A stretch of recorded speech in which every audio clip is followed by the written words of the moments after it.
are all full of authentic points of view. Myself alone have at least 22. They come from the things that we have been through. Those things can either make or break you.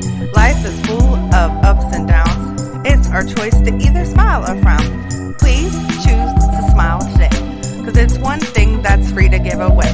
People say that life isn't hard, it's what you make of it, but what if only struggle surrounds you? What can you take from it? Life can be hard and some things aren't fair. Please listen to others just to be aware. All I'm saying, you never know what someone's going through. Just because they look happy doesn't make it true. Hopefully this podcast will help you see you are not alone, you at least got me. We are more alike than you may know, but if we stay quiet, we will never grow. Don't ever give up, because you got this. If you quit, think of all the opportunities that you could miss.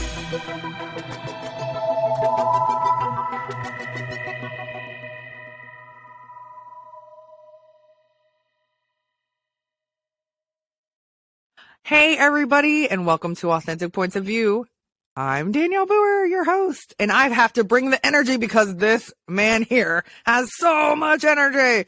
Oh my gosh, I love it. So this guest today, I did his show, and I've never seen anybody have this much energy. So now I feel like I'm lacking in the department of energy, but I'm so excited to have him on as a guest. He is an awesome person, and this is going to be so much fun.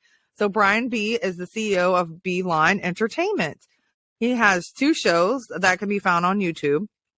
Beeline Entertainment also provides services to other podcast hosts as well.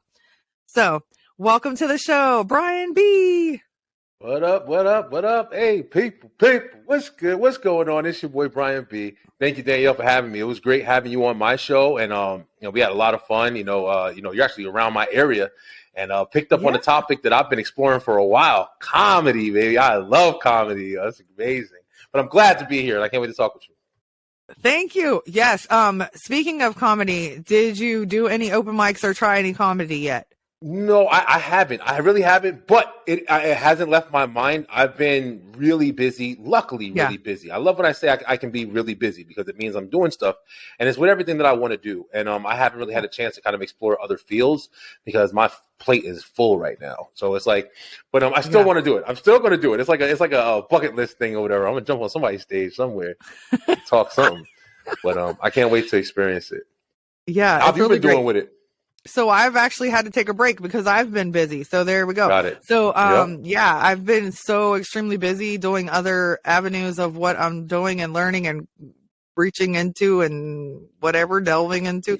So, so I've actually had to take a break from it, but I use it in other things that I do, like my writing and different things. So it's just not the same as getting on a stage, but I do use comedy and other things. So that's awesome. But it's been weird. I know every time I'm like, I need to go. And then I can't because I have, actually the other day I was supposed to be in Chattanooga at the Comedy Catch, and I couldn't because I had to work and I couldn't get it off. So, I mean, it's all good. I'll get back into it when I get, hate work, man. That's why we do all this stuff.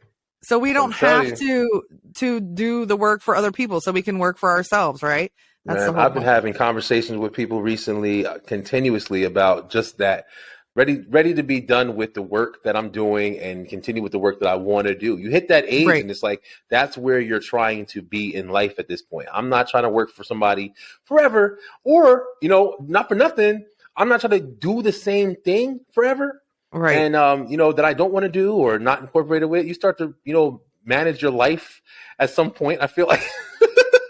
Like, I want to die someday. I don't want to be bagging groceries until I'm 45 or 50. And it's interesting. Like, it's different, just dialect. So, but yeah, for sure. Gosh. It's how to work. Absolutely. And actually, we had a guest in common. So Simon Rennie, which is amazing, with Mindful Men. Yeah. And he talks about that, like losing the passion of what he was doing. Like, he just didn't find any spark in it. He wasn't excited to do it anymore. And that's exactly it. And so, he quit his job with a government service, in Australia, they call it different things. And he just started his business. And so that's exactly, what, like you said, when you get older, you're just like, am I really living up to my potential? Am I following my dreams? Like, what am I doing with my life? Am I just doing the same thing every single day that's not giving me joy? Like, you know, Yeah, not you really fun. do have that perspective, yo, because it's like you're not running out of time, but you kind of are. Like, you know what I'm saying? Like when you're a kid and you're young Right. and you're able to kind of explore and have like, everybody keep constantly telling you like, yo, the world is yours, you always got to do whatever you want. And then you start to grow up and you start realizing like, wait a minute, time goes fast. Like nobody's waiting at this point. Like, and then you start looking back and realize like, I've been doing this for 4 years. I've been doing this for 5 years. And you start realizing like, well, is Yeah. this what I'm going to do? Like if I get hit by a bus tomorrow, I did this. Is that going to be Right. it? Like, like you really, really start putting things into perspective. And I'm one of the type of people where it's like, I'm surprised that I've been locked down as long as I've been in with certain jobs and certain careers and stuff like that. I'm surprised I haven't done something like this sooner, but I have done similar things, previously. So, Yeah, that's what I definitely. want to ask you about in a minute. Yeah. Yeah. So, all right. So where did you grow up? And first of all, I like to talk about things I have in common with people. So, we did not know so when you interviewed me, you did not know that I lived close to you. You had no clue. Oh, And, really? yeah. So where did you grow up though? And then like, what was a little bit of your childhood like? I got you. Oh, you meant that you were from like an Atlanta area and stuff like that. Yeah, that's right. Yeah. I Yeah. had no idea. That's awesome. Yeah, but yeah, I'm actually from Elizabeth, New Jersey. Born and raised in Jersey, like pretty much until I was I think 10 years from now, like 27. I think I moved down to Georgia officially, and but born and raised in Elizabeth, New Jersey, some Old Bridge, New Jersey. Kind of had like a weird kind of mixture of suburban life and oh man, we're not there anymore. Like, And the but other way. yeah, it was a lot of structure. I got into a lot of very interesting things when I was younger. Some things I shouldn't have gotten into, but I'm proud of everything because it did build me into the person that I am. But I really have always been, from a young age in Elizabeth, in New Jersey, close to New York City. I've always been involved with entertainment. So entertainment has always been like, something that's been big for me. When I was little, I used to write plays. I used to write Wow. songs. I used to draw pictures. My grandfather was an artist. So it was like I had him to look up to when I was younger. We stayed with him for a long period of my life or whatever. And I was just always interested in like, entertainment and movies and, different things, being there. So I can't, it wasn't all bad, but it was some rough patches and stuff like that or whatever. But I think it developed me into, confidence building and stuff like that or whatever. So I Good. mean, I appreciate all parts of it. That's awesome. So I am from the north, the north. Grab your It's got, shovels. is it cold in the north? It's cold in Georgia today. It's like freezing. Yeah, What is it's happening? I, So I miss it. I miss the cold, man. do I you love miss the the change, snow? yo. I do. People be thinking I'm crazy, but yo, it's a difference, man. It's one thing when it's like everything is consistently the same, yo. It's Oh like yeah, there's yeah, never a true. break. Do you have those days where it's like it's raining and you're like glad it's raining, especially because you're like going to work and nobody's barbecuing, nobody's going to the movies. It's a Wednesday. It's a bare day. It's not much going on, and you look out the window, you're like, oh, it's rain outside. I'm cool. Like I was gonna sit in the house and watch movies by myself, lonely anyway. So now it's raining. It's just comfort now to my feelings, and I feel like that, yo. I enjoy the change in scenery, the change in environment. Yeah, it's cold, but now I can wear that nice sweater that I like. I look at shit differently. Yeah, I yeah, don't know. yeah. This is something like That's that. good. It's good to have a positive outlook on stuff instead of being like, oh my gosh, it's snowing, it's raining. What am I gonna Yeah. do now? Yeah, so that's really cool that you look at it that way. So I'm from Maryland and Yep. so not New Jersey, close to New Jersey. But Hmm. so yeah, so I feel like, you know, we had some really rough times. A couple of years, I remember like 4 feet of snow. You can't open your Mm. door and stuff like that. But then I think about like how worse people have it in New Hampshire or, something like Yeah. that. Like they're like that a lot. And I interviewed a lady who's really awesome. She's from Minnesota, I think. And she said it's so bad in the winter. It's like -30, it feels like. Yeah, man. And they cannot even like open their doors a lot of times. So you think about it and you're like, okay, that's not that bad, you know, but I've been here in Georgia for 5 years. I went from Maryland to Ohio, which is also the same weather as Maryland. It's very similar Yeah. to Maryland. And, so, you know, you're right. Like, I always think I want to live certain places, and I'm like, would I want to live somewhere that only has one season? Not really. I'm Like, saying, man, I don't boring. understand how people like are so interested in that because, like, especially around like now, like the holidays time, I Yeah. love the change of environment when it snows on Christmas and all that. Listen, man, Yeah. I walked outside the other day and I was looking around. I saw the leaves all on the ground. All the leaves were orange and stuff like that. And I don't know why I felt this, but I was like, damn, it feels and it sounds. It was like at night too, and I heard all the wind blowing and the leaves were kind of moving with the wind. And I was like, man, it sounds like Thanksgiving right now. And you kind of Aw. develop that kind of, Yeah. you know, that relationship with the environment. I sound like I'm philosophical and shit. I'm really not. You're so deep. What the heck? For real, yo. But I'm saying, like, I literally be thinking this stuff in my head. I'm like, I opened the garage door and I was like, damn, it sounds like Thanksgiving out here right now. It looks like it, you know, like October or Halloween when you got all the orange leaves on the floor and like you walking around. It's that like atmosphere.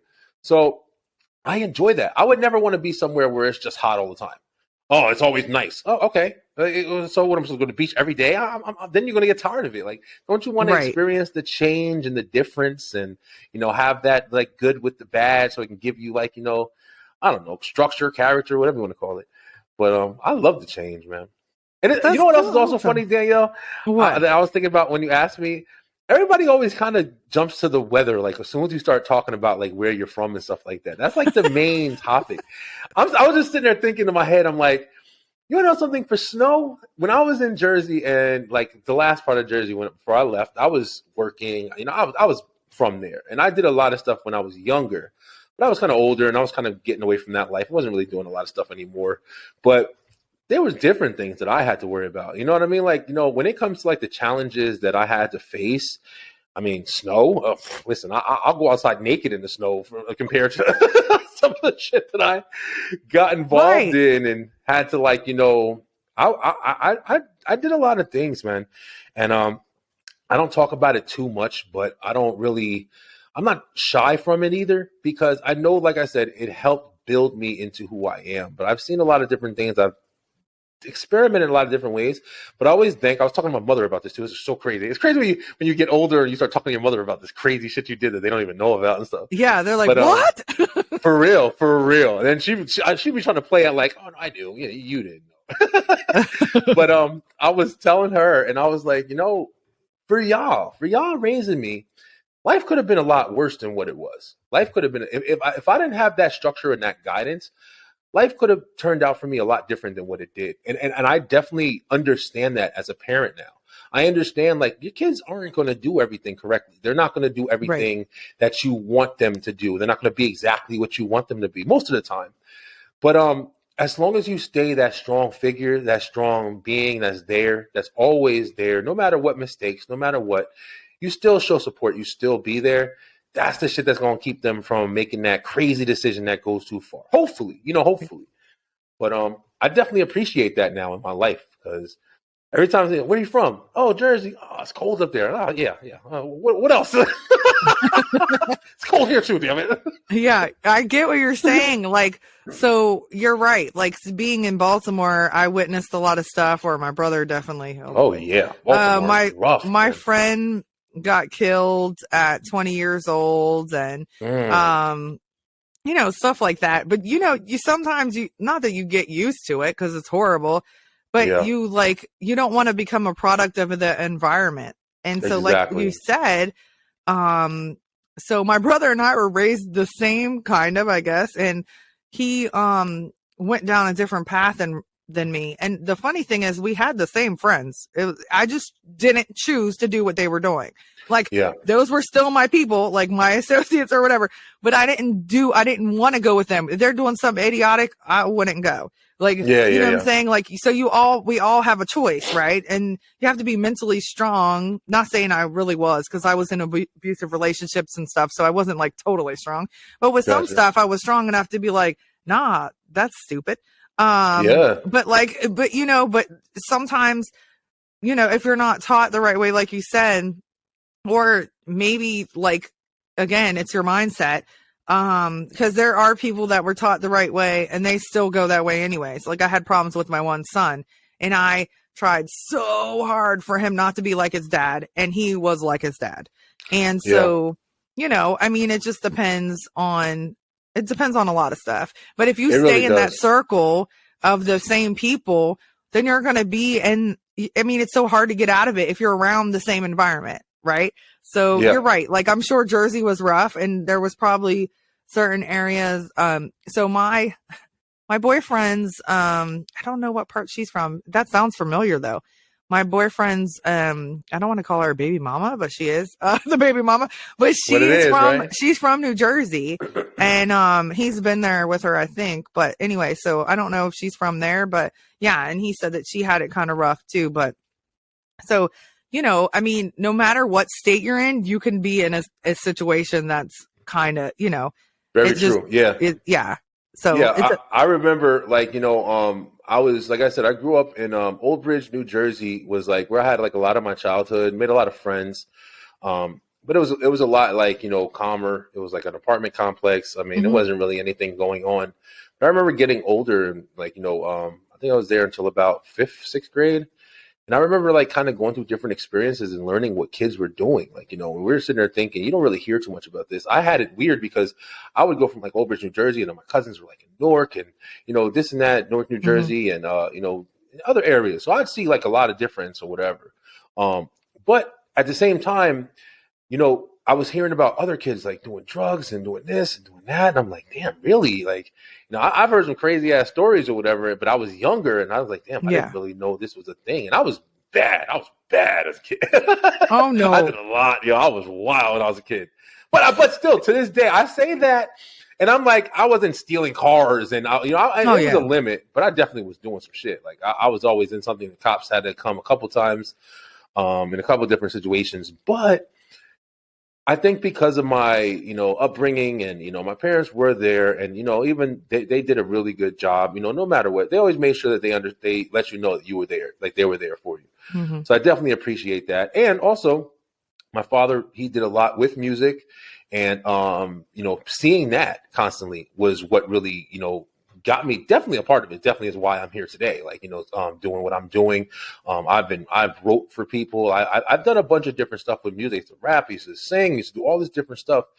And, understanding why I'm doing it now is like, I feel like I'm old now. Like, and I'm only 35. I'm not like crazy old, but you're not old. I am understanding stuff more. When you say old, it's like I'm older. Like it's just you go through that transition, like young minded, and then maturing, and then mature, and then at some point you're gonna be old.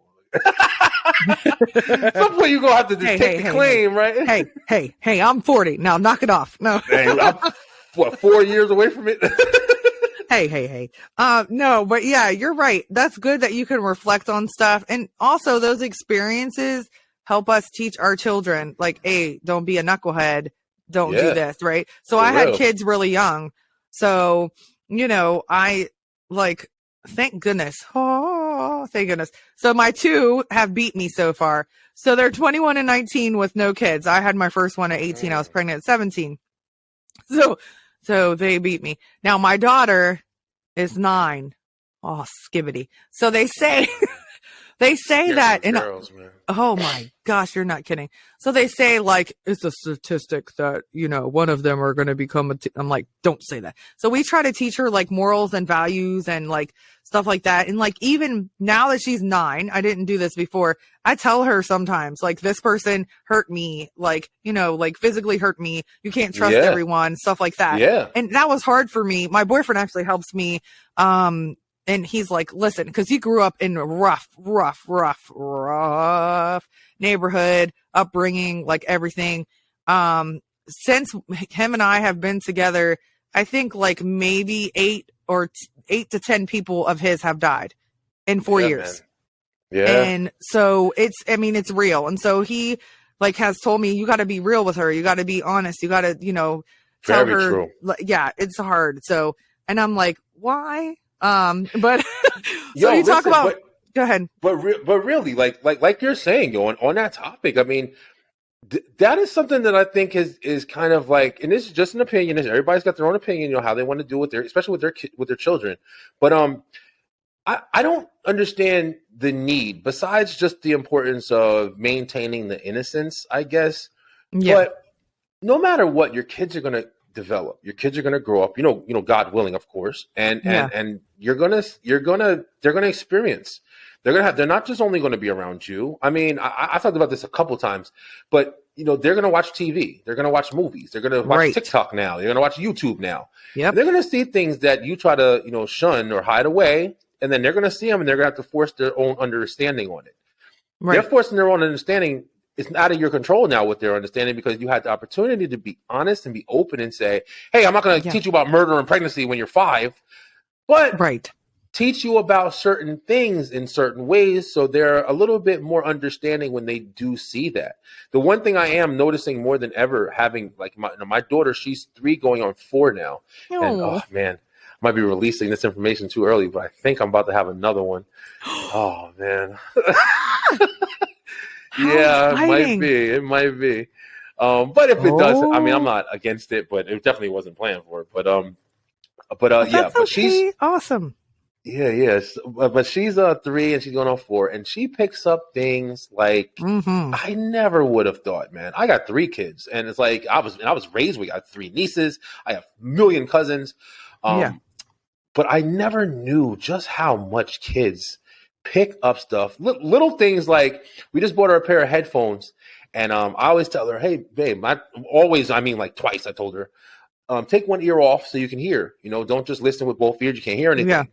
And she just told her mom upstairs, she did it like daddy said, and then they were telling her, no, put them on your ears, and she said, no mommy, daddy said take one ear off so you can hear. She remembers that, like that's what it stuck with her, like I said it like once, like and kids pick up stuff, man. So I feel like it's important to give them a chance to be real with them. Let them know that, hey, everybody's not to be trusted. People have bad intentions. There's certain things. Make sure you're looking out for this. That shit is important, man. It's really important, I think. It is, especially with, in this area, it's big for trafficking and like stealing kids and stuff. So we had to teach her. That's so hard to say, hey, by the way, like somebody might steal you. What? Like, be careful, man. Kick them, scream, do all this stuff. And, and talk about race, I have biracial kids and you're, black. So no, I don't mean that sounds horrible how I said it. It's fine. But, it doesn't though. I don't mean it like that, but I mean like, having the talk with your son or the kids that are old enough to say, hey, you got to be careful because of this and that. My son used to walk around with his hoodie on, and he had a big fro at the time, and he was like Mr. Tough Guy and all this stuff. And I was like, listen, dude, you need to chill out. Like he got in trouble at school. The cops got involved. I'm like, don't you speak back to the cops. Not that it's okay. It's not okay. It's not acceptable. It's not okay. It's not okay that this happens, but it's awareness. You have to be aware, right? Exactly.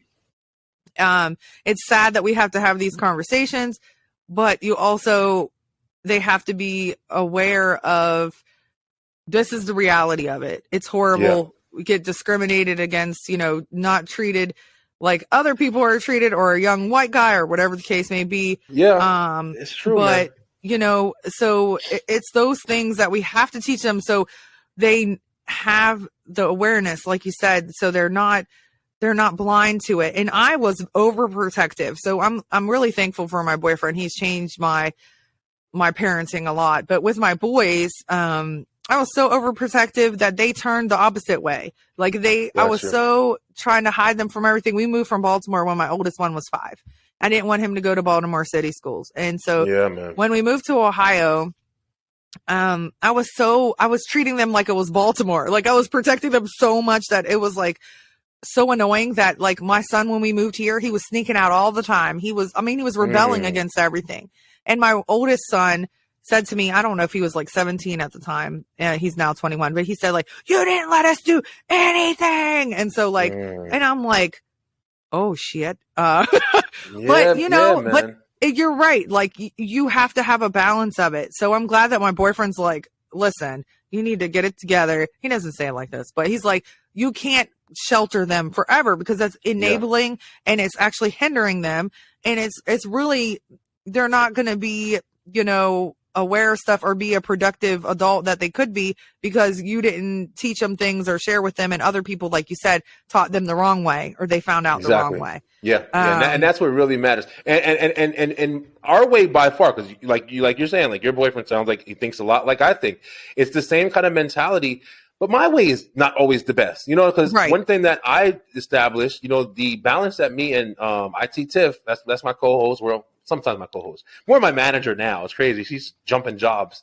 But so she holds down the areas that I lack. Like, I'm not the most sensitive. I am more like, fist to the hand, like, yo, listen, get this done. This is what you need. Get it straight. Do this. Look out for this.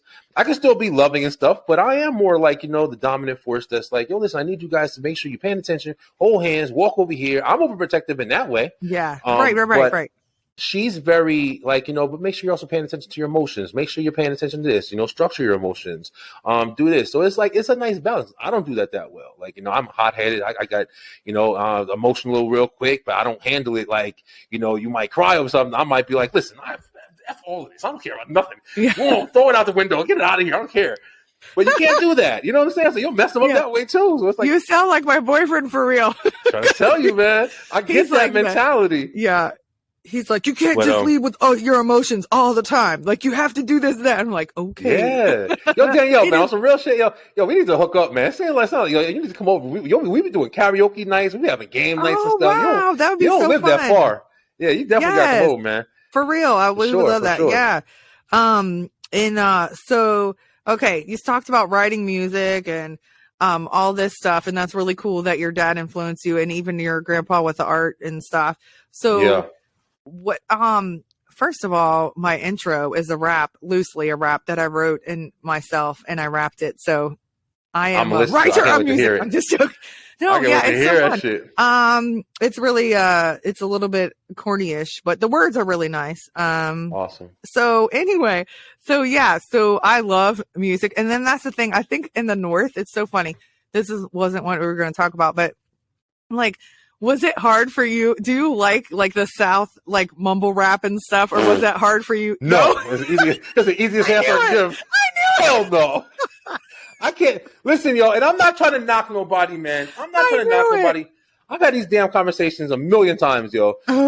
Just so your audience knows, like, hey, I host, the Beeline web show, the Beeline Entertainment Show. Those are my shows that I have under my brand. My brand is the Beeline Entertainment LLC, and we're doing marketing. We're doing a whole bunch of different things for podcasters, musicians, anybody who's looking to kind of get themselves out there. We're trying to assist in that way. But our shows, this one started it all. The web show started it all.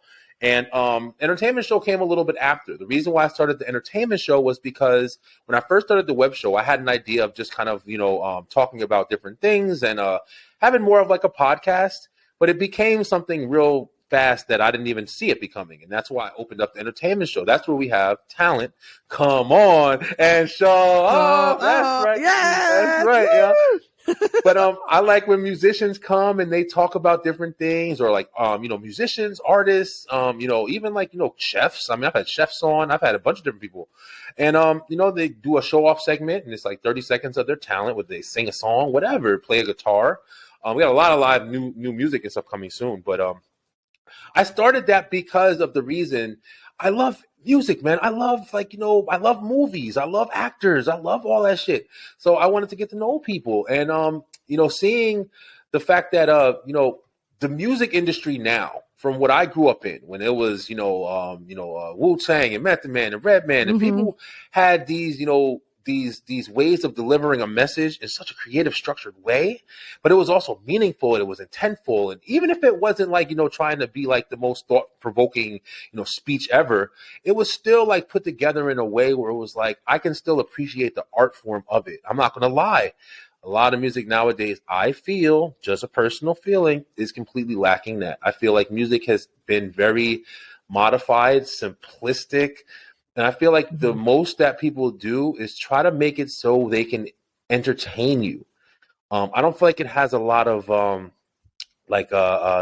structure to it anymore. Not that it has to, but for what I enjoy listening to, I enjoy substance. I enjoy listening to a song like, you know, when you rap and especially when you're up north, and you hear somebody and they say like a bar and it'd be like, damn, like that was crazy. He said that, like that's what I like, man. I'm listening to mumble raps and these guys you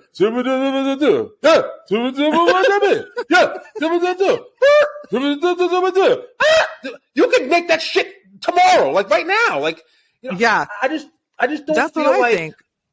Yeah, I just don't feel like it's a lot. And like I said, once again, no hate, bro. Everybody who's doing their thing, come on my show. I'll promote you like you're the president. But at the same time, for me personally, I love that true, like, I want to listen to something. I'm trying to put like it in the best perspective. Let's say you're watching a movie. You're watching a movie, right? Okay. You're watching a movie, and maybe a movie is really, really good. You got a whole bunch of special effects, and it's all big explosions and blah, blah, blah. But the story sucks. It's like, what the hell, man? It's like, okay, it's like fun to watch, but then you're like trying to get into it, but you can't get into it. It's like, it's really creative. It's all this stuff, whatever. But then you're watching the movie and it's like barely anything going on. They made it with their phone. There's nothing going on. The story is like, wow, what are they doing? What's happening next? You're engaged. Like you're watching it. It's a difference. You know what I'm saying? So it's like, you can't expect for it to be always together. Like big explosions and a great story. That's amazing, right? So we have like that understanding, but why can't we have an understanding like, well, when somebody's singing a song and they're singing like Jennifer Hudson or Jasmine Sullivan or like all these amazing people who could really sing. Then you hear somebody who's singing, you might enjoy it for what it is, but is there a balance of understanding? Like, but he's not really singing. You might enjoy it. You might enjoy Britney Spears, but is she singing? Where's the balance, yo? And I do try to, I guess, establish that for myself. So music is rough for me, bro, because I grew up in music.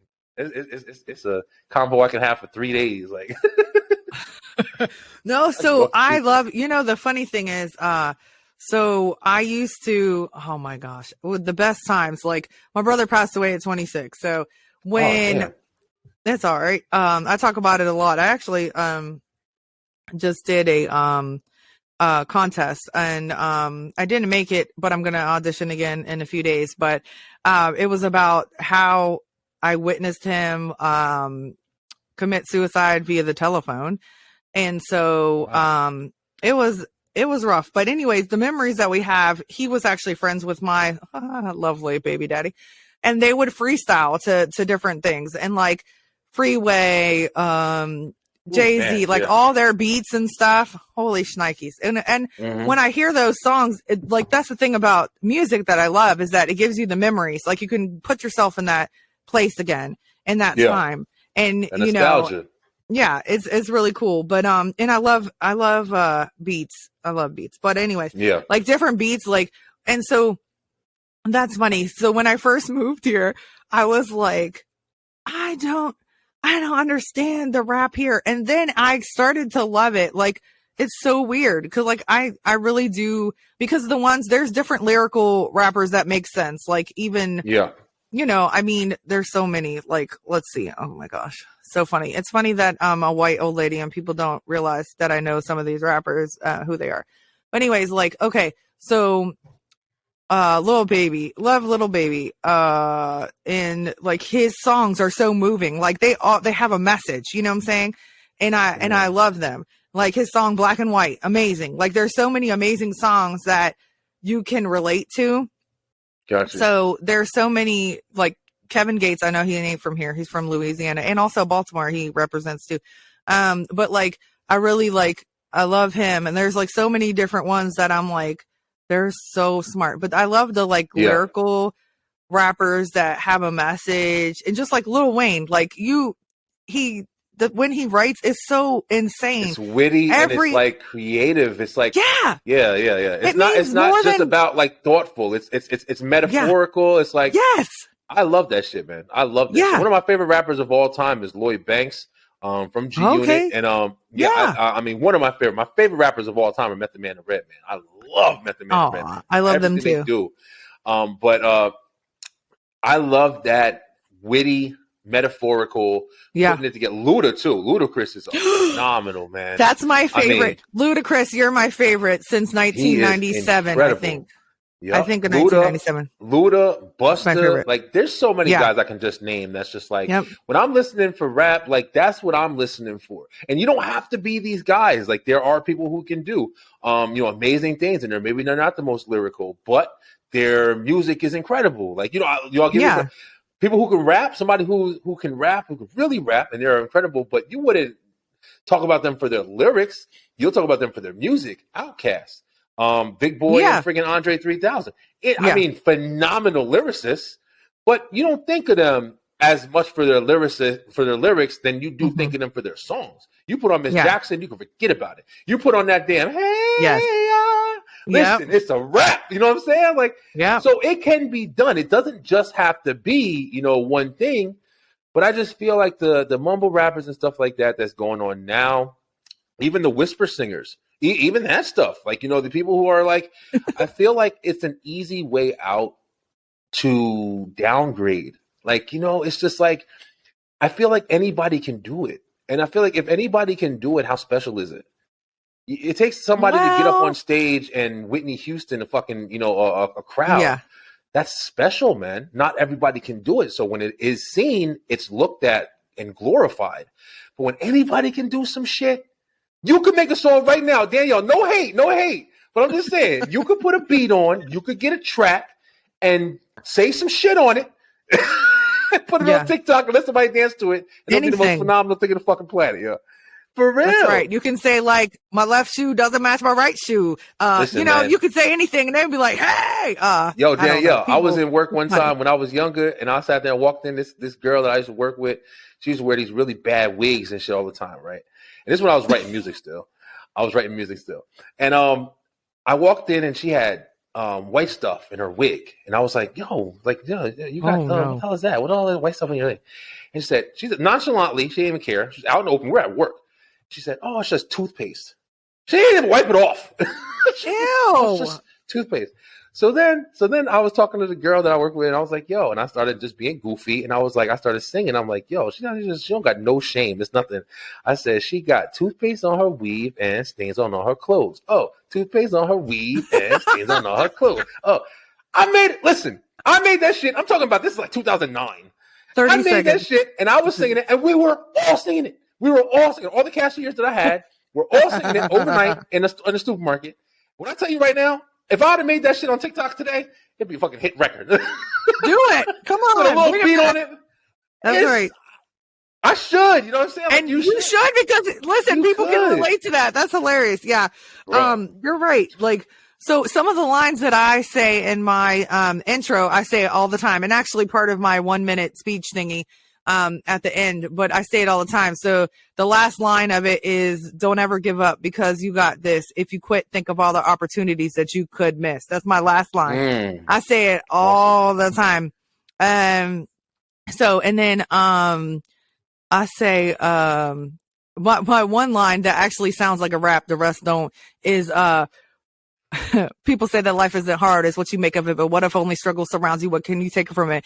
Life can be hard and some things aren't fair. Please listen to others just to be aware. Then I say a lot of other stuff. And I say like, all I'm saying, you never know what someone's going through. Just because they look happy doesn't make it true. Hopefully this podcast will help you see you are not alone. You at least got me. Me are more like than you may know. But if you stay quiet, we will never grow. Don't ever give up because you got this. If you quit, think of all the opportunities that you could miss. That's the ending of Listen, that's pretty good. That's pretty good. Thank you. So I call it loosely a rap. It's really not. It's like not even to the best beat ever. I'm trying to find out, hey, do you make beats? I need somebody to make me beat. Oh, anyway, I really do. Cause it's to a beat that the guy is my old producers and he is an alternative rock person. So the beat is not really like a hip hop beat. And I try to find like some trap beats and then it like, I'm not an audio engineer. It was a hot mess. I tried to like rap over the beat and it sounded horrible. I was like, ooh. Yeah. That's one thing I am trying to work on. I literally got the thing right here. Like I'm trying to get more into it because one of the things that when I was writing music, I was the writer. I was the rapper. Yeah. And I was actually writing for like, I quit rap when I just started to kind of fall out of love with it, man, I started to fall out of love because it was more, I mean, it's an interesting topic. I actually want to have a discussion on, with all the recent events of like, the rappers who are getting killed and craziness, man. But it's a big discussion. Yeah, it's a very big discussion. But, I definitely kind of started falling out of love with it, but I've always had a love for R&B music. R&B music, and I say R&B, definitely R&B, rhythm and blues, however you want to look at it, from the Monicas to the Brandys to the Tanks to the Luther Vandross, whatever. But I also love, pop music. I love I love the Britney Spears. You'll listen. I'm not even ashamed to say it. When Oops, I Did It Again came out, listen, I was jamming to that damn song, bro.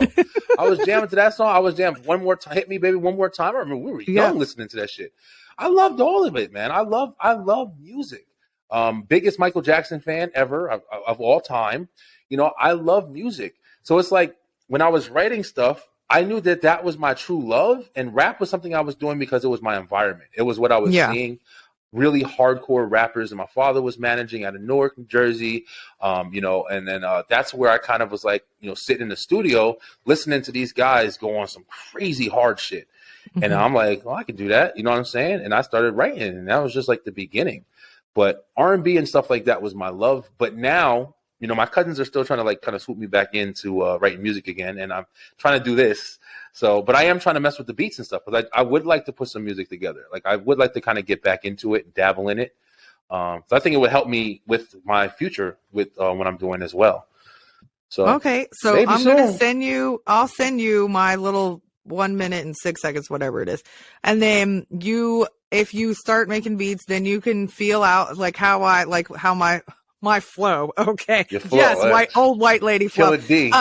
No, you know what my name was? I used to have a rap. I'm not even kidding. My rap name was, Dangerous D. Real true story. Oh shit. So true story. Cause Ludacris was my favorite, not even kidding, from the 90s. And so when I would stay after work, I worked at a restaurant, I would stay after work and I would do karaoke, and I would rap Jay-Z, Ja Rule, Ludacris, stuff like that. And the songs that they have features on, like I literally, you can blindfold in Lil Wayne. If there's certain people's features, I know almost every single word of them from like back in the day.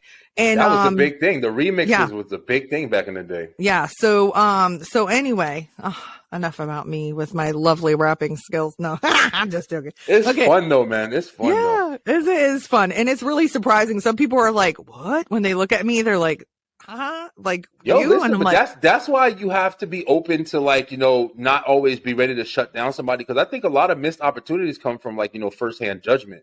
Like you really have to be able to give somebody a chance, because you never know what somebody's going to be able to do. You experience that a lot with like dancing. I remember, I know a lot of people where I was like, we were at a party and you see the kid that you always, looked at like, oh man, he's kind of awkward or whatever. Then he'll go and be able to dance like fucking phenomenal. Like, damn. Yeah. I remember situations like that. So I'm like, you never know what people got talent or skills in, man. You never know who's going to blow up for something that you never even thought of. That's right. So. And plus you never know what experience, how they can help you. Like say for instance, I was an undercover, that sounds bad. I was an undercover, whatever. I had connections to people. Like you don't know, you know what I'm saying? And you're trying to get into that, but you judged me and you were mean to me. Well, there goes your connection. But that's the lesson of life right there. And then that's the thing. Like, that's why I talk about also, don't judge other people, because you never know what they're going through at the time. They could be going through something horrible and your mean words can push them the wrong way. You never know. Your kind words can push them the right way. And so you never know. You're learning more about that now, as I think that's definitely a level of maturity that you start to build as you get older. Because what you just said right now is like one of the biggest, strongest, words that you can deliver to somebody, and have an understanding. You cannot, when you're younger and you pick on kids and you bully kids and you do this, you have less understanding. You could be going through something yourself, whatever the case may be. But when you get older and you start realizing stuff, if you're smart and if you're capable, you start to have a better understanding. You don't know what that person's going through. You don't know what they went through. You don't know what kind of history they have. You don't know what, you don't know who they are, like you just said. It's definitely impactful, and it's very meaningful to treat everybody kindly, treat everybody with respect. And when somebody's not treating you with respect, if you can't walk away, handle your business. That's the fucking important. I think that's another. Damn, Danielle, you about to have me going off, yo. I'm about to start. I'm starting a thing soon where we're gonna do like a live kind of paneling thing, and I'm gonna have a lot of these like venting. I want to be on your panel. Yes, I would love you to come on. I've already got a whole bunch of people that's gonna get ready to come on, but a lot of things that we're dealing with now is because people are starting to be very scared to even defend themselves. And I think that's starting to become a huge problem because people don't know what's safe to do, so they can just protect themselves simply. Somebody breaks in your house and somebody's scared to shoot somebody. I'm not. But there are people that are scared to I don't know if I do this, am I going to go down for it? Am I going to go to jail? So it's like people are letting things happen to them because they're not sure of the consequences, which sucks. Because it's allowing a lot of people to cross boundaries that they wouldn't if they knew there was more of a severe consequence. So it's I want to have that. I'm telling you right now, I want to have this conversation. It's an amazing topic. Oh yes, we actually. It's so funny because on your show, we talked about stuff you didn't think we were going to talk about, and now we're talking about stuff that I didn't think that it was going to go there, which is really awesome because that shows that yes, you're an entertainer, but you're a real human being and you have experiences and feelings, and you know what I'm saying. Man. We are all even though I do comedy, I'm also a million other things. So it's really cool. It's really cool to talk deep with you and hear your real true opinions. It's really cool.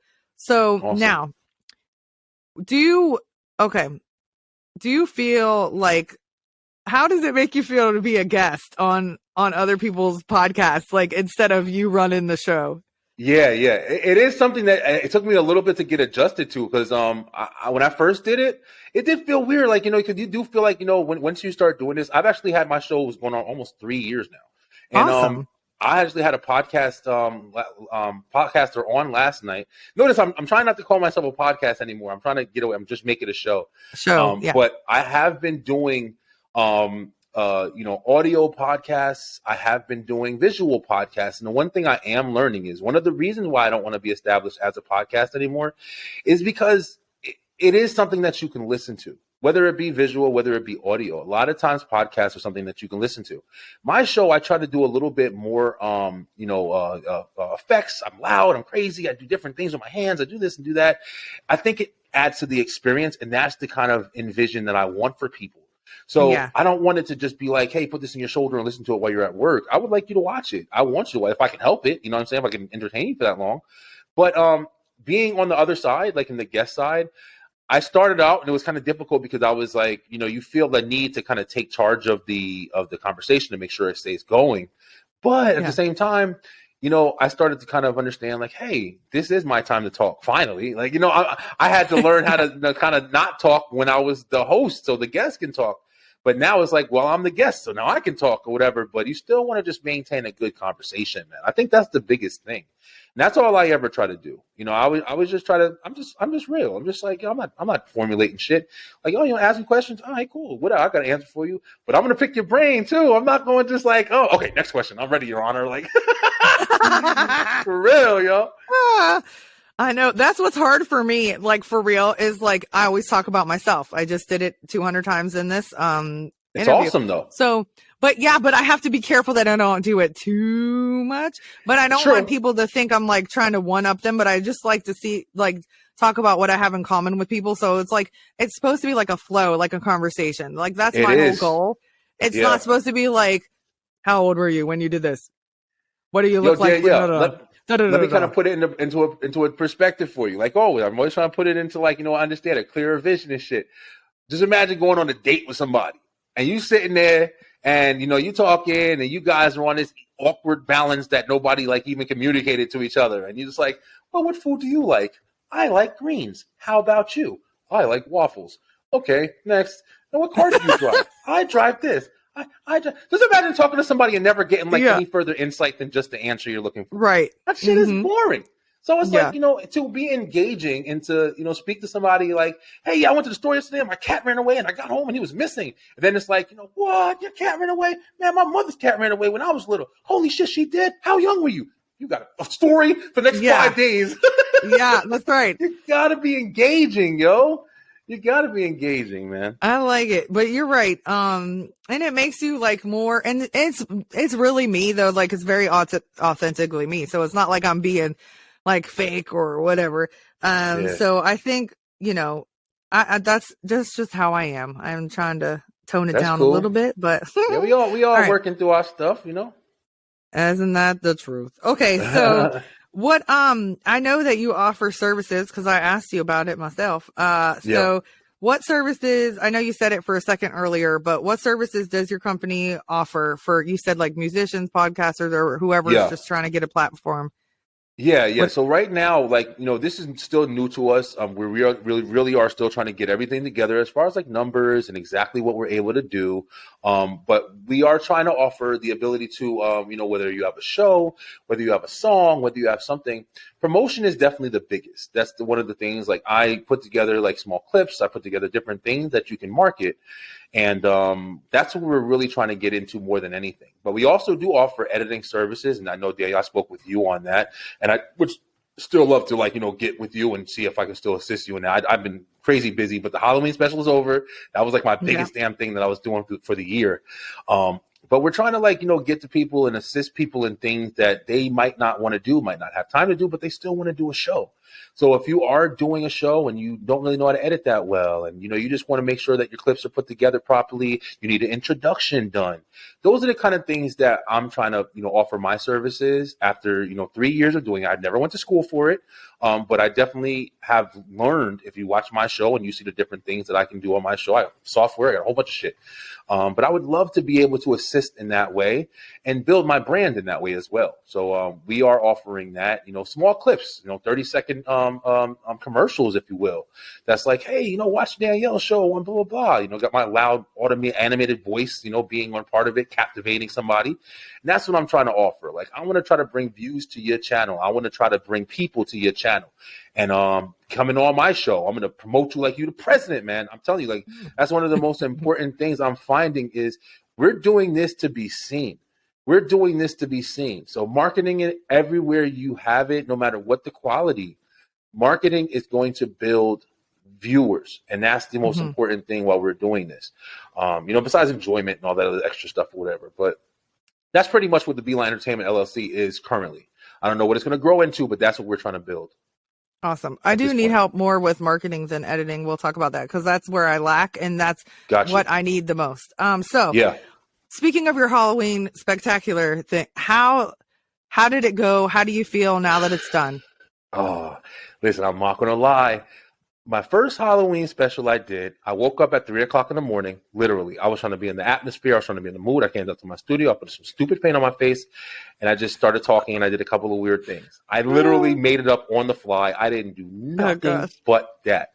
I had about 60 people watch it. I think about 60 people watched the first Halloween episode I did. I loved it.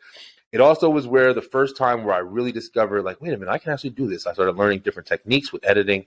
And that was the first time. The second one, I said, I want this to be amazing. I'm going to do way more into it. I'm going to do this, whatever. Came out great.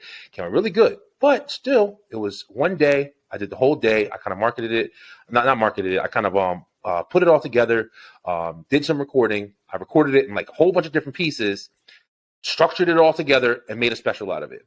That was where I built more editing thing. The Halloween episodes have been like my editing Hercules. That's where I've grown the most strength in editing and learning the editing stuff. And I think maybe 120 people watched it. This Halloween special that I put, I marketed it from the beginning of October. Yeah. I literally made this my goal to be the best thing that I've put out so far, to also show people like these are my abilities to be able to do stuff like this. I can put together stuff like this for you. Like, also with that in mind, I promoted, I marketed it, and I had 780 people watch my Halloween special this year. I'm very happy. I'm not trying to brag. I'm literally just like that. I was shocked within the first hour that I put it out. I think it was almost 95 people watched it on the first hour. Oh, that's so awesome. I was so shocked. I was so grateful. And then the next few days, I think it went up to like 500 views in like the first 4 days. And like I stated, that was what really showed me like what's being important. Besides the fact that it's Halloween and people are definitely going to grab onto that, around this time of year. But also, I know how hard that I constantly put commercials out. I constantly post it every day. I post it on TikTok, on Instagram, on Facebook, on Tumblr, on shit that I don't even use. I was just posting just to put it out there. And that's one of my highest rated videos that I've ever put out. So yay. It was amazing. I can't even ask for a better, I don't even know what to do next year now because that one came out so incredible. So now I'm thinking about different ideas. But it was great, man. I love the holidays. I'm a super fanatic.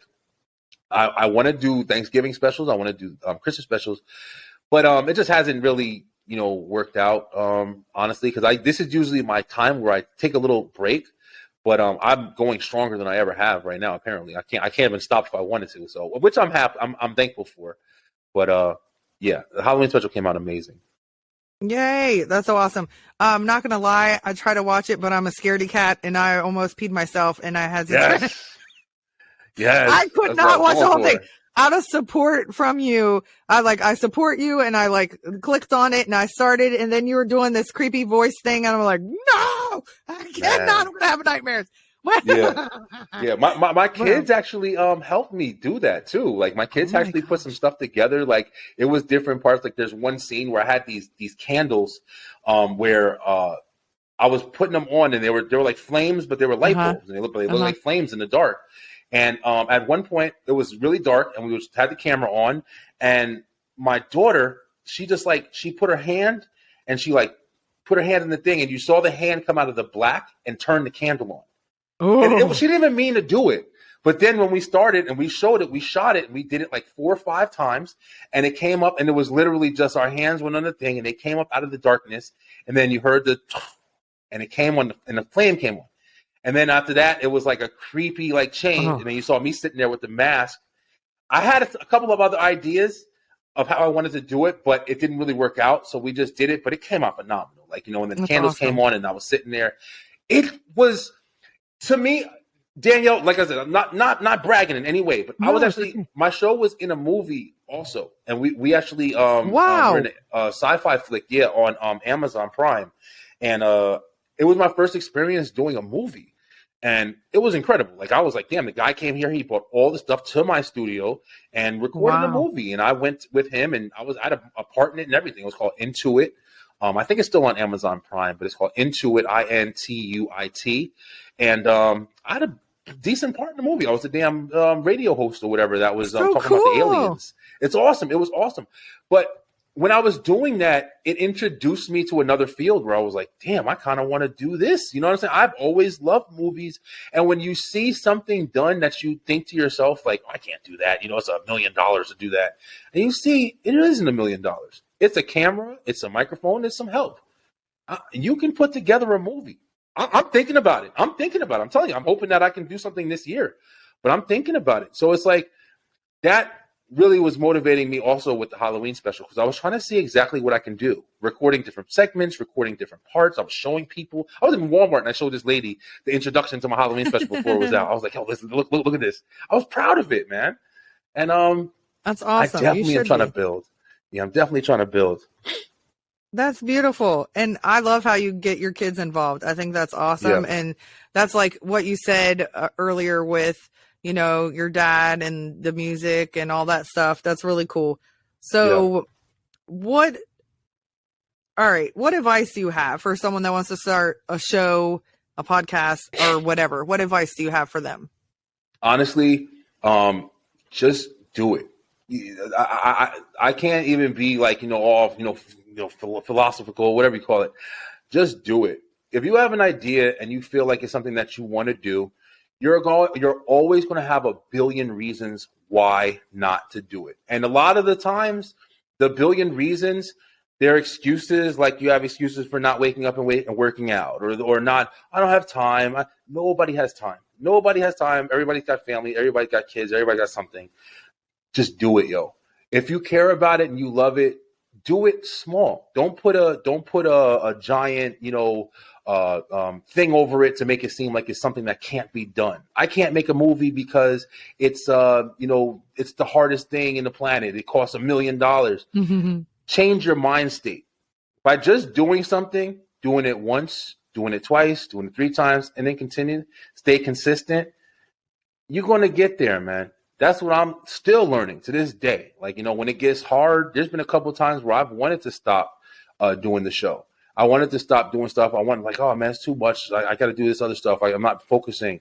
But then I was like, nah, man, I promised myself in my very first episode that I'm going to keep doing this. I want 1 million episodes, no matter what. And I just allowed that to keep me motivated, man. You have to find what you're doing it for.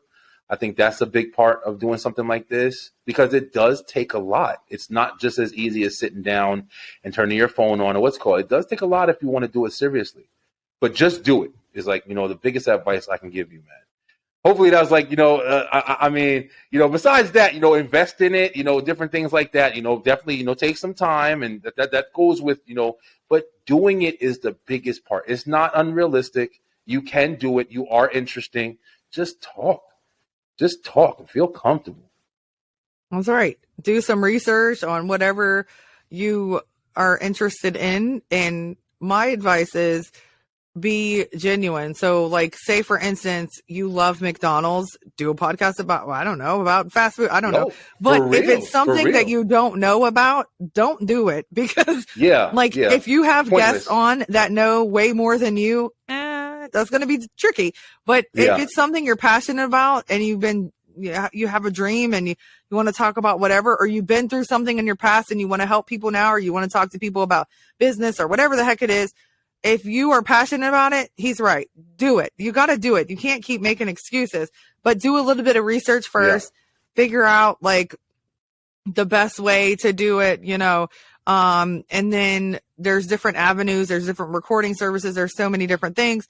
Research on what is your goal and then how can you meet that goal, and then just do it. There's groups on Facebook that you help find guests, and that's exactly, I think, how we met, maybe. There's I think it was different groups. Yeah, and there's different groups. So go on there and it's like find a guest, be a guest, whatever the case may be, different groups. And like we've had the same guest from Australia. I mean, come on, how crazy is that? But the same guest we've had. So Unreal. Not speaking about it, didn't even know, until I saw him on there and I was like, hey, I know him. Yeah. So, so it's so cool that you can connect with amazing people. And like he said, really good advice. You have to know your why. So if your why is to make $1 million, don't do it. Because monetizing these shows, I'm telling you right now, you're going to be discouraged immediately. If your why is, I want to be rich, listen, you're not doing it for the right reasons already. No. I mean, and that's not to say you can't be rich. You could be the luckiest person on the planet, but it's very unlikely that you're going to get rich before you get discouraged. Like I'm telling you right now, that's a big thing with, being on different podcasts and different things so far, and hearing what people's complaints are. One of the biggest complaints are, oh, how do I get people to watch my show? How do you get people to watch your show? Well, what are you doing? And it's like, oh, we talk, and then well, where do you promote it? Oh, well, I put it on my Facebook. Okay, how many times? Oh, once. Oh, okay. Well, who's going to see that? They might see that 2 years ago. They might see that 2 years from now. You know what I'm saying? Like, so what else are you doing? You want people to watch your shows, but what are you doing though? You just want that. But are you doing anything to make that happen? Are you doing anything difficult? Oh, well, I don't want to bother people. Well, then you don't want people to watch your show either, though, because you have to put your stuff out there. There's a lot of things that I had to learn myself, and not to be an expert, but I have been doing this shit 3 years. Like, I'm not going to lie. Like, I do feel some type of growth that I've learned from my mistakes. And you have to get out of your own way, man. Like, most of the shit you got to do to accomplish something. I don't care about who's blocking me on Facebook because I'm posting my shit 40 times a day. I don't care about it. I'm going to be respectful. I'm not going to go in the group and post my shit, down the line. But I am going to post my shit maybe once a day. I am going to post it, on this guy's thing. Hey, check this out. Watch my show. I didn't post it to you this week. I'm going to put it in your message board. Hey, check this out. Watch this episode. I think you might like it. You never know what's coming from it, yo. The most they can do is block me.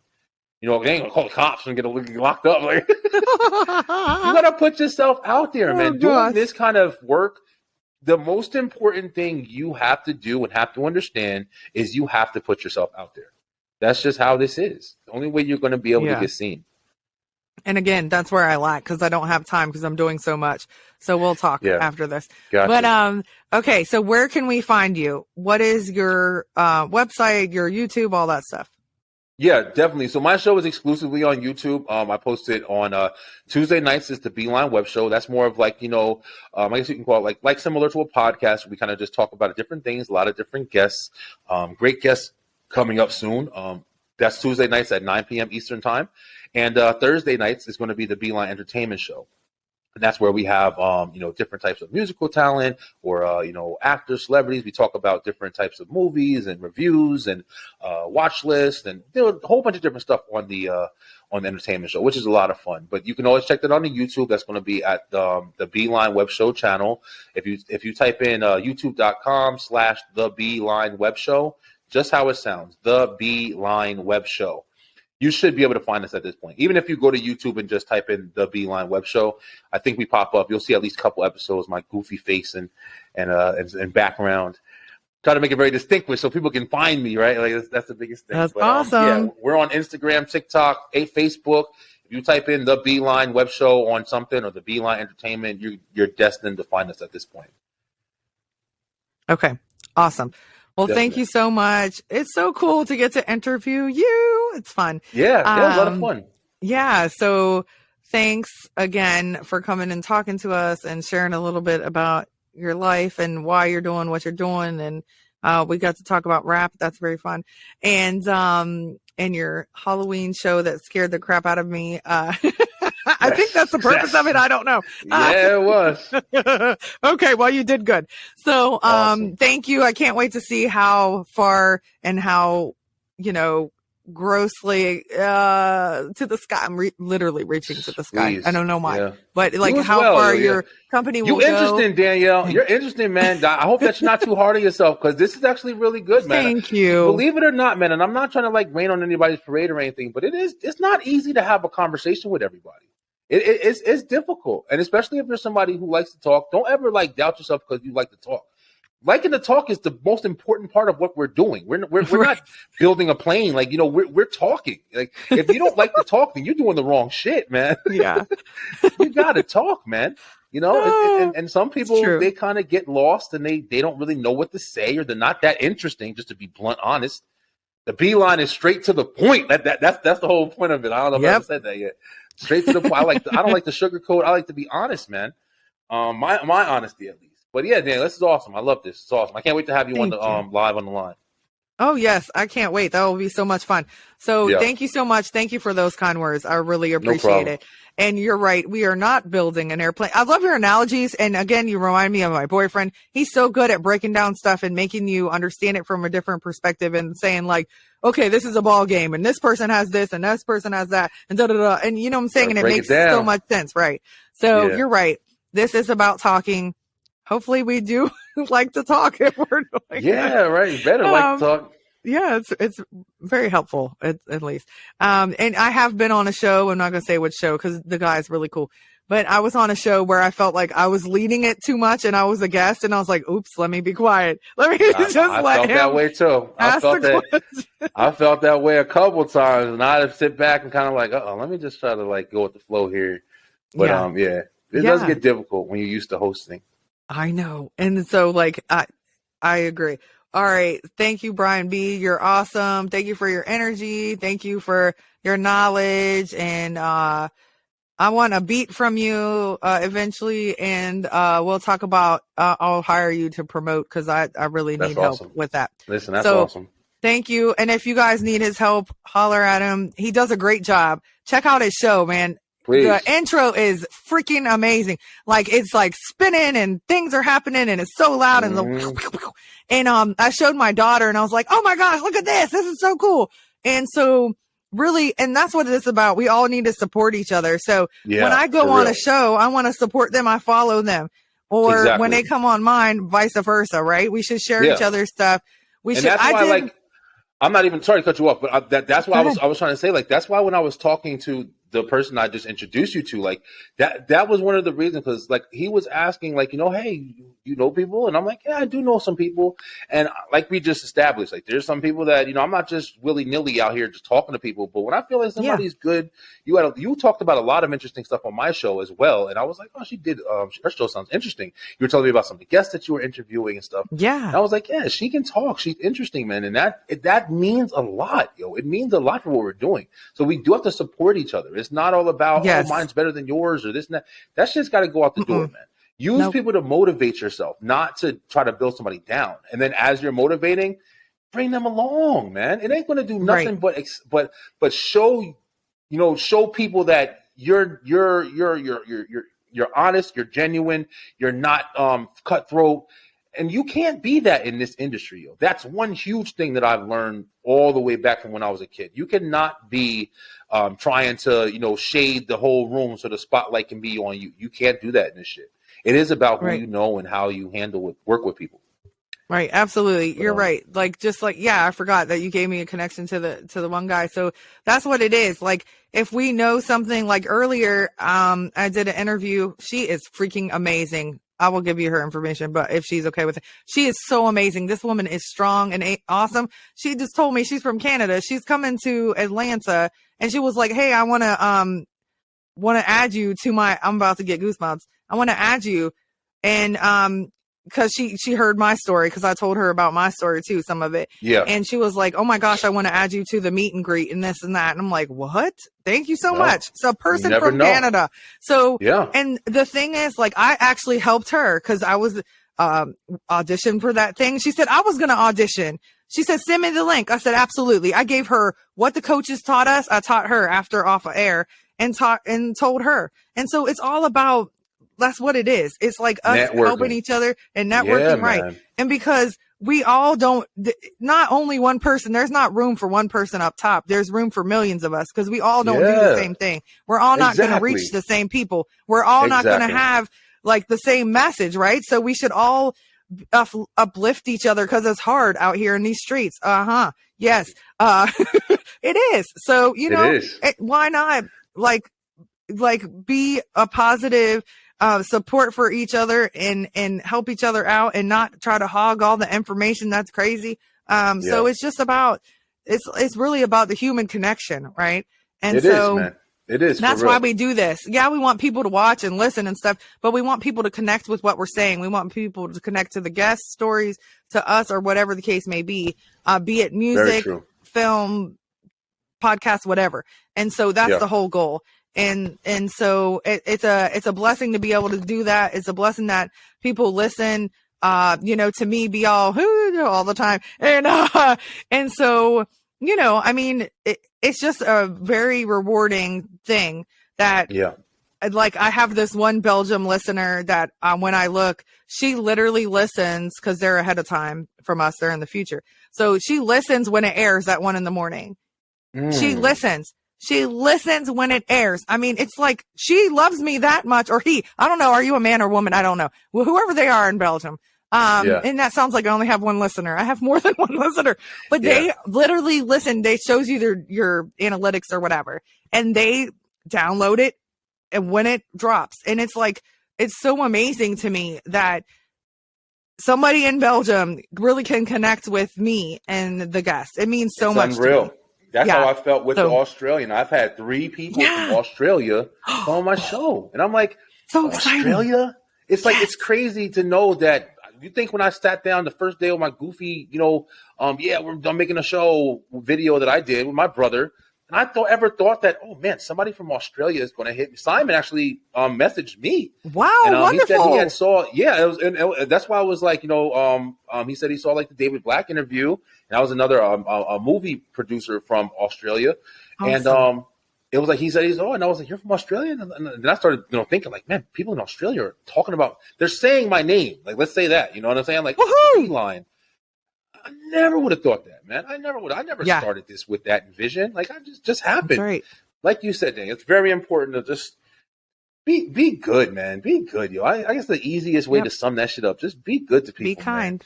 Be kind. You don't gotta go overboard, but just be nice, man.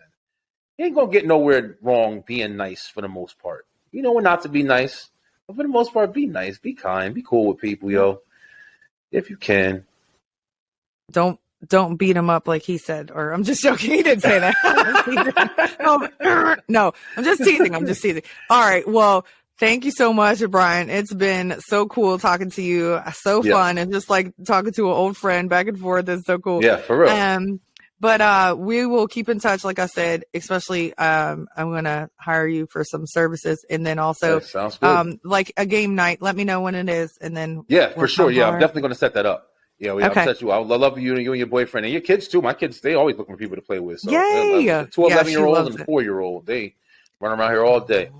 Yeah, so come on over. Okay, well, thank you so much. I'll talk to you again later, and have a fantastic day. Thank you, ma'am. Bye.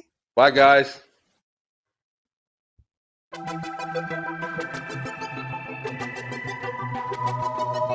Thanks for listening to Authentic Points of View podcast. I hope that something you heard today changes your point of view. If you would like to share your views, please email me at authenticpointsofview@gmail.com or leave a comment on Facebook at Authentic Points of View podcast. Remember, always be mindful of other people's journeys and have open ears and an open heart.